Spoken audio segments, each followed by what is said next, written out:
Hi, everybody. This is Dr. Keith Hanlon on behalf of the Low Flutes Committee for National Flute Association.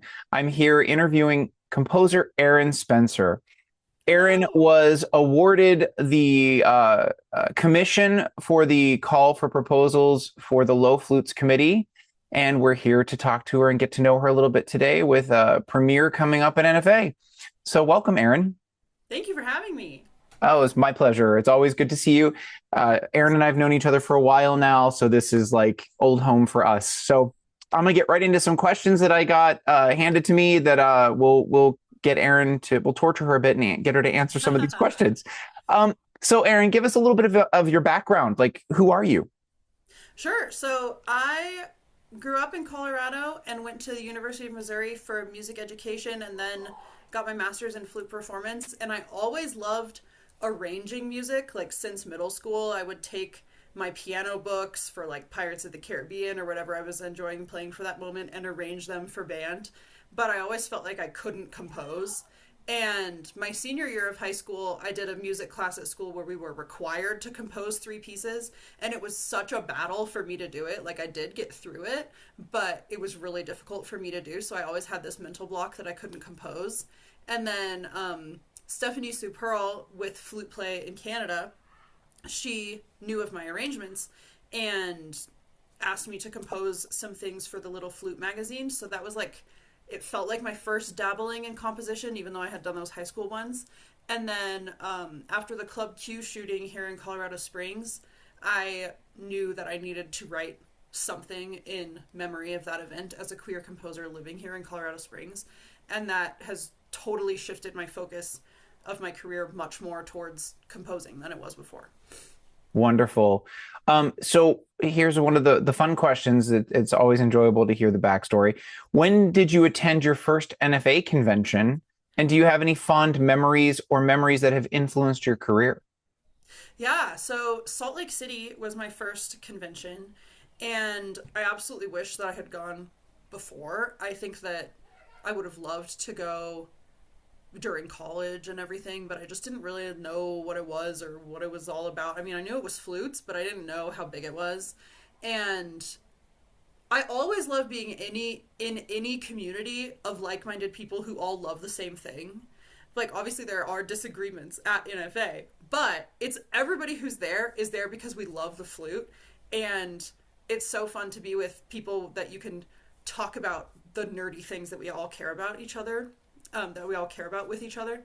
And one of my favorite memories from that convention was actually Jose Valentino was doing a presentation, I believe, for Trevor James that was kind of meditative and Hmm. just lovely. And there were some people there who were just there for the giveaway, which was fine. But the people who were there who were really into what he was doing, it was a very special experience.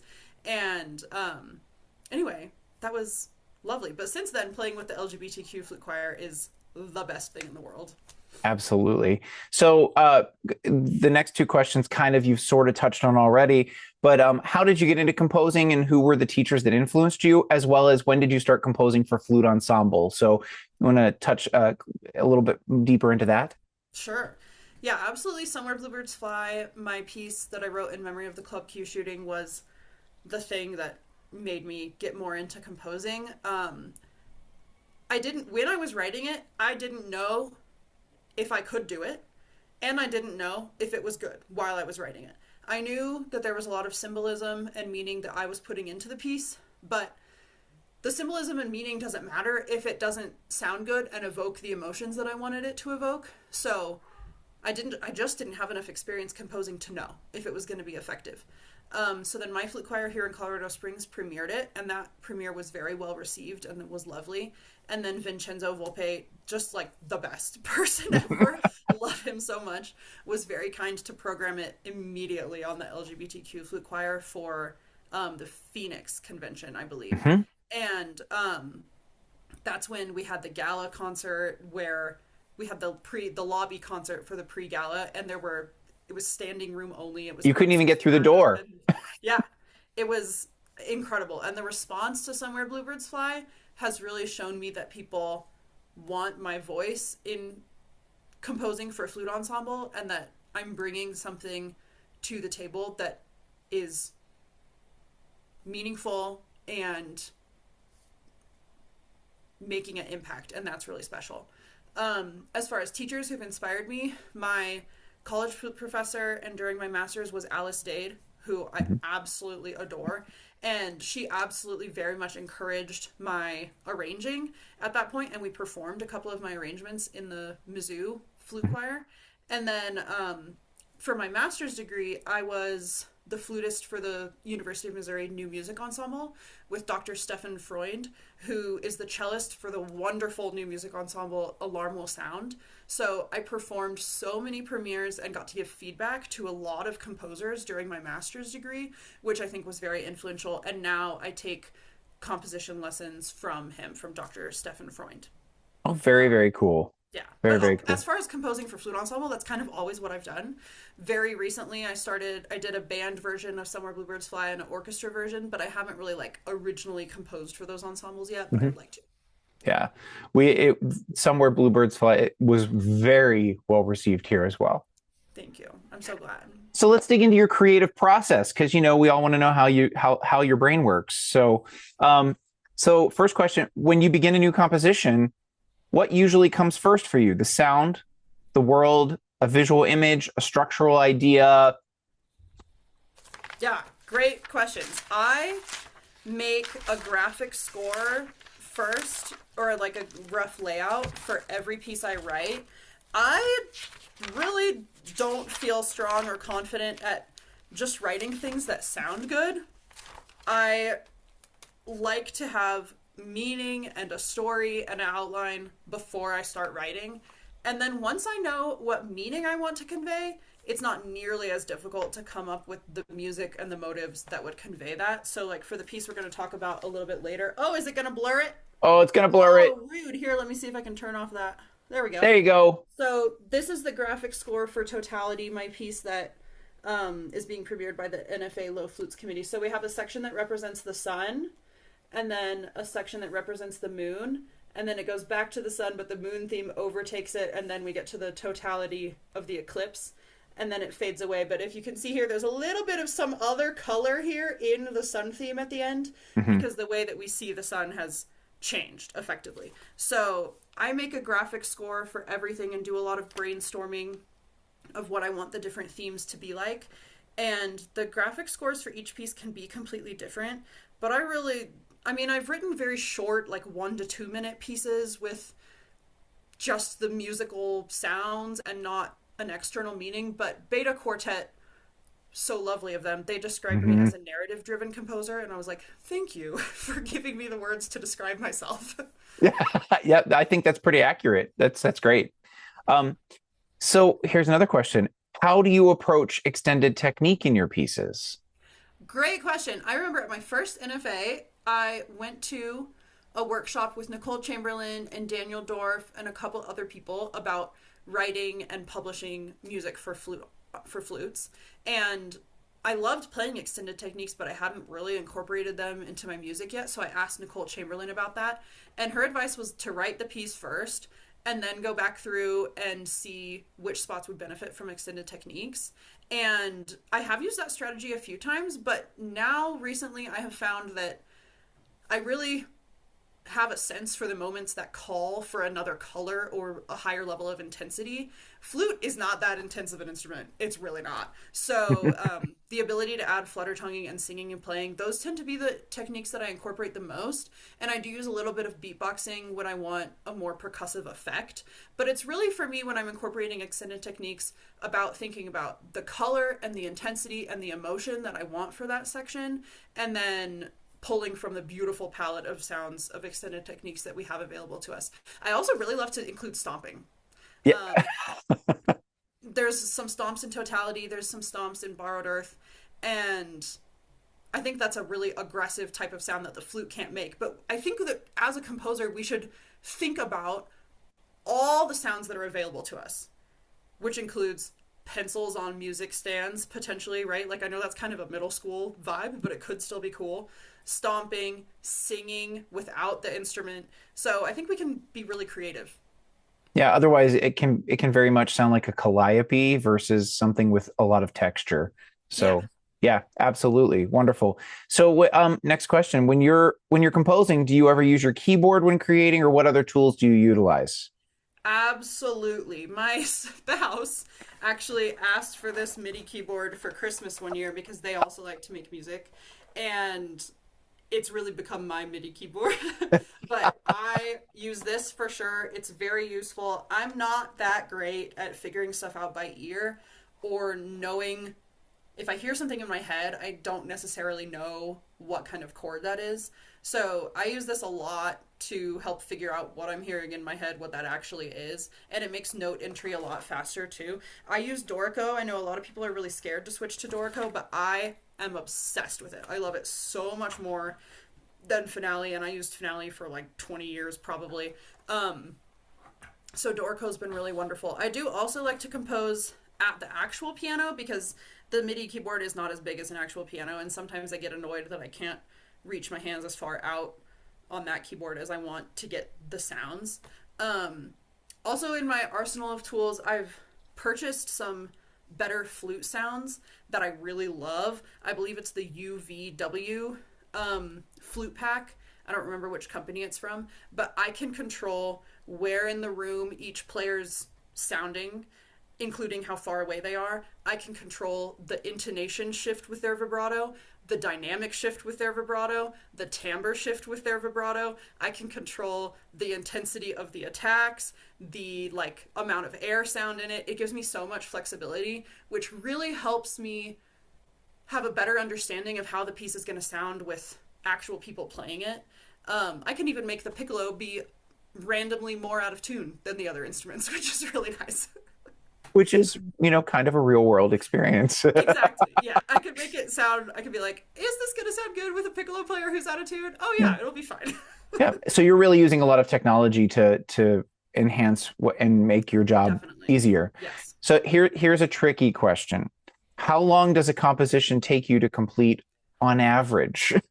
Yeah, that is tricky because I feel like they can be all over the place, especially in terms of duration of the piece. I I guess the other tool that I use in my composition is Notion, which is like a organizational workspace situation. So I have a Notion page that's my project manager, and I have a section for each project, and then I can list out every step that needs to happen in that project. So I usually divide that out by like compose 0 minutes 0 seconds to 0 minutes 29 seconds, and then I have like a chunk for each 30 seconds of the piece that I need to write that, and then an edit one for each of those. So if the piece is really long, it can take me a long time. I composed Borrowed Earth for Beta Quartet, I believe, in like 3 months, 2.5 to 3 months. I remember thinking I have to compose a minute a week, and that was like a lot for me. I am a slow composer. I am not somebody you can come to for a last minute commission because somebody else bailed and couldn't do it. That's not for me. I'm slow. So I like to have 6 months for each composition, even if it's on the shorter end, because it's important to me for it to be really good and for it to convey what I want it to convey. So I would guess an average of 6 months, but I can churn it out faster if necessary. Here's a very loaded question. Do you ever suffer from writer's block, and how do you get past it?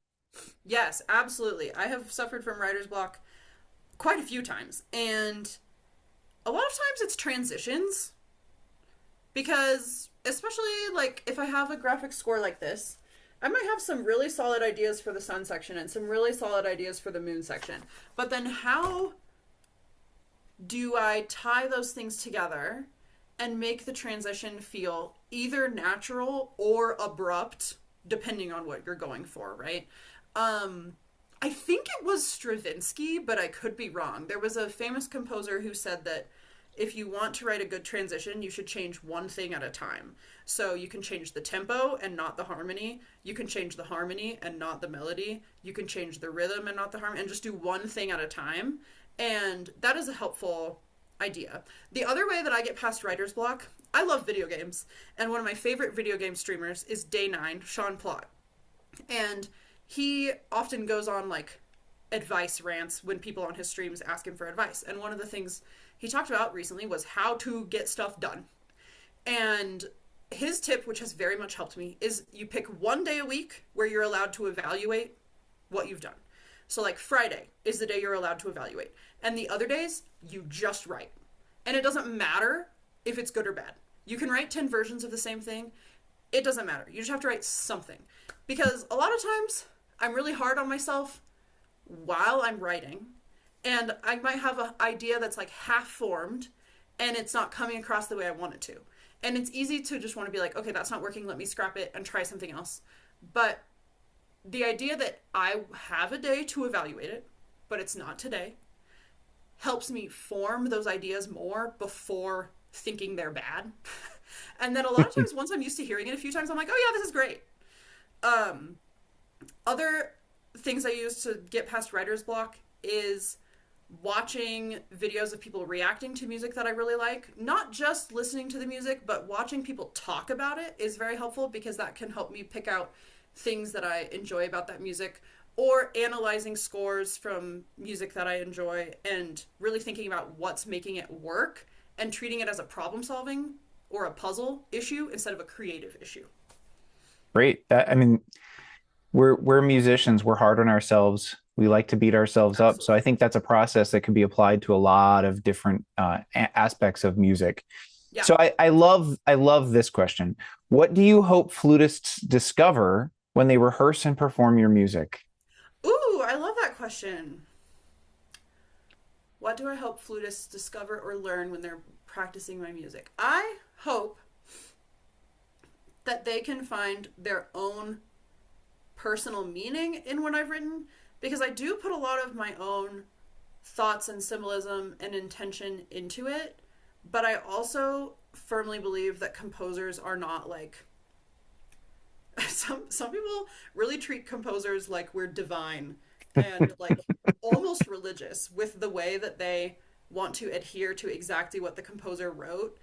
And as a composer myself, I can tell you that's a little bit silly. Like, for Beta Quartet, they had pretty different dynamic interpretations of some phrasing than I did, and I loved how they interpreted it. Now, that's not to say that we shouldn't be paying attention to what composers wrote, but I would love for people to find their own intention and phrasing and interpretation that is truly meaningful to them and that they find brings out the emotion of the piece the best to them, because what connects with them is what's going to connect with the audience and is going to feel the most authentic to them while they're performing it. So, Absolutely. I mean, very much depends on the piece, what kinds of emotions those are, and what kinds of interpretation that might be. But I would love for people to connect with it on a deep enough level that they want to pull out the things that are meaningful to them.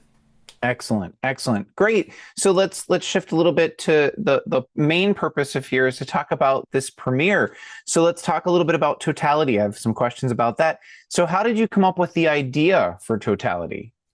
I was fortunate enough to live in Columbia, Missouri in 2016 when the total eclipse passed over our city.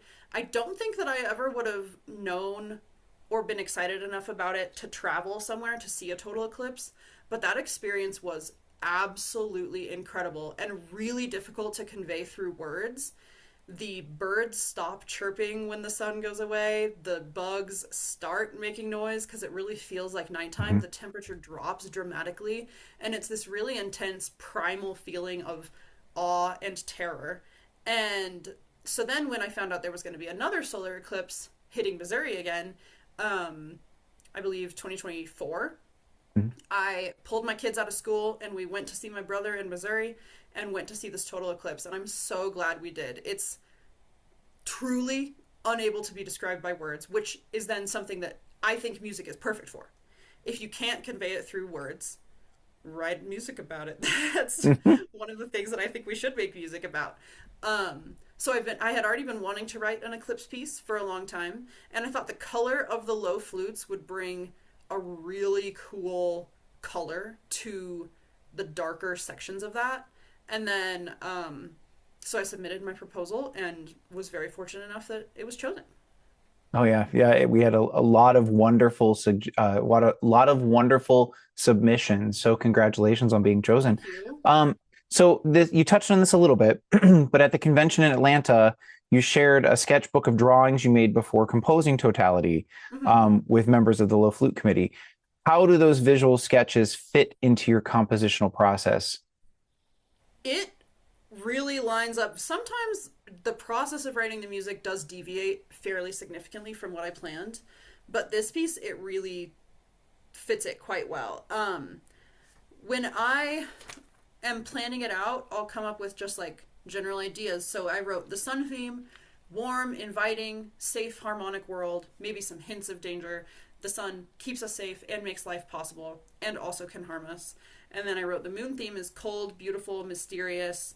It might have some high, quiet trills or tremolos, twinkling of stars, symmetrical in notes or rhythm, because I think that it didn't end up making it in, but I was thinking about the cycle of the moon and how the moon changes in this symmetrical way and has this cycle to it. So the idea of cycle is absolutely stuck in there. And then for the eclipse section, I wanted to use an inversion of the sun theme. So all those ideas, the vast majority of the ideas stick in there, and it just makes it much less overwhelming. If you're just staring at a blank page, you're like, okay, I have to write some music. That's scary and overwhelming. But if you're like, okay, I want to write something warm and inviting with safe harmony, maybe with some hints of weird harmonies for some of the danger. That's so much more approachable. So yeah. Excellent. Yeah, it kind of breaks it into smaller pieces and gives you Yes. direction. So Yes. that's excellent. That's a great way to put it. All right. So, and this is a great question because, as you know, I have, I guess it's this side. My camera's reversed. Darth Contra is sitting in the Yeah. background. So Darth would like to know what interests you most about writing for Low Flute Family, and what unique possibilities do those instruments offer a composer? Yes, it's writing for low flutes is hard. It's harder than I thought it was going to be when I started this, because I was like, I've written for alto and bass and contra in my flute choir music, but the job you're giving the low flutes is so different in a flute choir piece versus in a low flute ensemble piece. So I think I'm going to talk about the challenges first, and then I'll talk about the wonderful things about them. Intonation is a huge challenge because if you want the high color, alto intonation is terrible in the high register. And that's something that was especially difficult in this piece because we wanted it to be playable with one person on a part and in a low flute choir. If I have one person on an alto part, I can write higher notes that are more likely to be out of tune, because one person being out of tune, an audience isn't going to notice nearly as much. But an alto section being out of tune with themselves is much more likely to be noticed and come across in a negative way. So I had to be really careful about that. But what I love, and I guess articulation is another really difficult thing about writing for low flutes, being aware of the response time and how fast you can write staccato low notes, for example. You have to be careful about that when you're writing for, and be sensitive with that. As far as things that I love, I think bass flute has such a warm, rich tone to it. And then alto is such a mysterious, airy sound. So just between those two, the color is so different, which allows me as a composer to really think about which of these instruments do I want to have the primary melody versus be more of the background here, and what are those color differences going to bring out to the audience in a much different way than if you're writing for all C flutes. Of course, there's color differences between the ranges of the C flute, but not to the same degree that there's color differences between alto and bass and contra. So the tone quality and color is really fun to play with.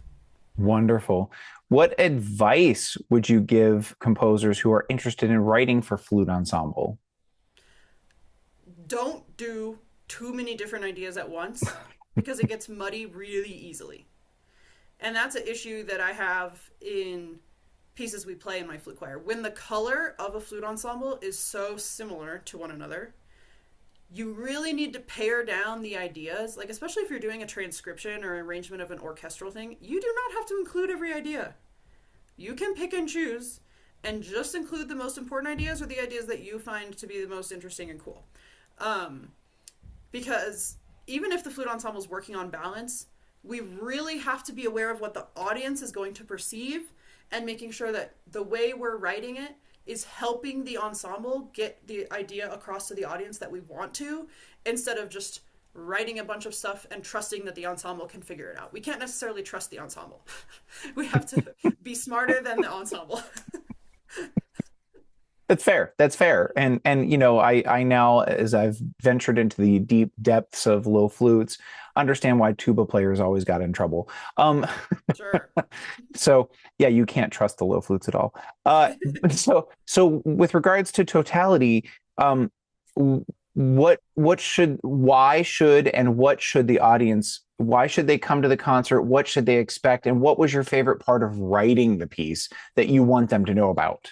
Ooh, okay, great. So, well, you should come to two things in a row. You should come to the LGBTQIA plus flute choir because that's right before, and Mhm. then the Low Flute Committee concert is right after it. So you can just come to two wonderful things right after each other. So I really enjoyed the Low Flute concert last year, the Low Flute Committee recital. There was a really lovely variety, including some beautiful jazz, and I think low flutes are very beautiful. And like I said before, the colors are so Mhm. lovely. And then with regards to totality specifically, I think if you enjoy music that's written to make you feel something and written to connect, I really wanted it to have a primal feeling in the eclipse section. So I was inspired by Rite of Spring for a lot of those ideas. I think Stravinsky connected to this primal Mhm. ancestor, deeply ingrained instinctual part of us really effectively. So I wanted to pull some ideas from, or some inspiration from him.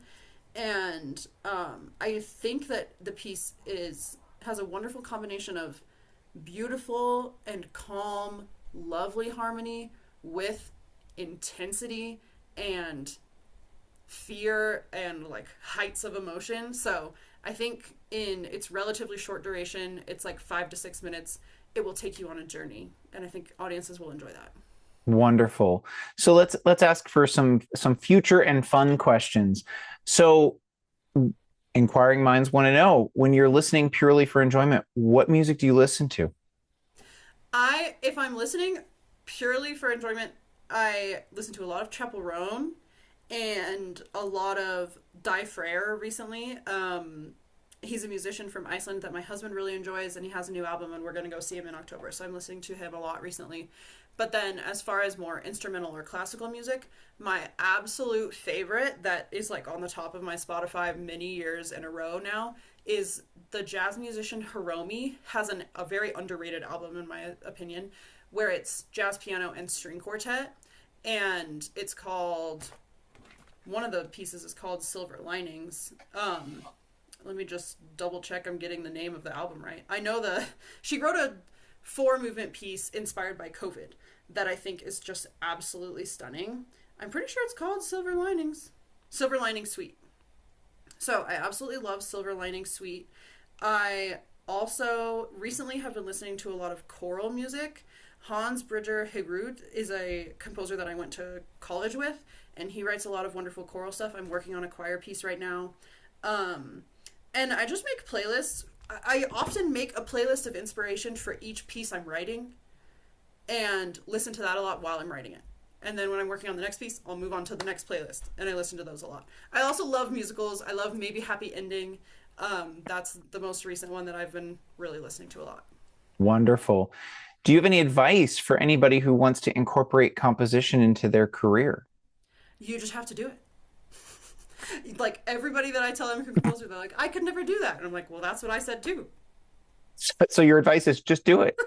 Yeah, write something, and you have to not care if it's good or not. You just have to write.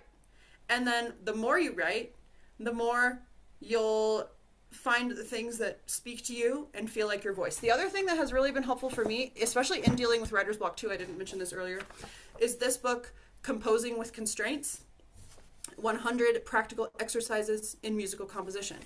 So it's literally, like it says on the tin, 100 exercises, but there's a section for melodies, a section for rhythm, blah, blah, blah. And it'll give you really specific instructions. So maybe I won't do concatenating triads. I'll read one. How about a scale in a given order with ordered rhythm? In this exercise, you will compose a melody for solo vibraphone, and it gives you a scale to use, so you don't even have to pick the notes. It gives you the notes. And it says, using the notes of the given scale in the given order and register, compose a melody that fulfills the following requirements. Between 8 and 10 measures, meter, free, no meter.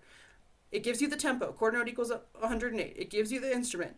It says the rhythm must be one of the structures from below. So this literally gave you the notes, the instrument, the rhythm, the tempo. That's taking so many hard things out of the equation. And I know Noah Poole, I told them about this book, and they said that they've enjoyed using it. So this is another good way to get out of writer's block. And it has a curriculum at the back that's like suggested for teachers using this in a class. So I just go through that on my own. I just go through this suggested curriculum on my own, and then I get all sorts of different ideas and strategies from it. So, And it's a bit of a sketchbook for maybe future. yeah, absolutely. All right. And then my favorite question that I always love to end an interview with, are there any projects that you're currently working on or have in your schedule that we should be watching for in the coming year? I'm working on a choir piece for a competition that is for Colorado's 150th birthday, and we'll see if I win or not. You know, it's my first time writing for voice, so that would be kind of surprising. I'm really happy with how the vocal parts are coming right now. The accompaniment, excuse me, is what's giving me trouble.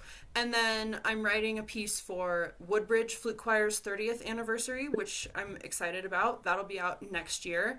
And I'm also writing a piece for Eftihia from Beta Quartet, Mhm. inspired by her grandma, that I'm really excited about. That'll be my first time writing for flute and electronics.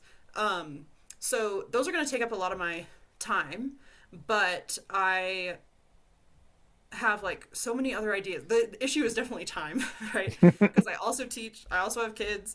I wish I could write so many more things. And I really tried to keep my commissions for the next 6 months or so on the lower end because I had a ton of pieces due recently. Also at NFA, my new piece, Still We Lean, which was commissioned by Cassandra Eisenreich, the professional flute choir, is going to be performing that.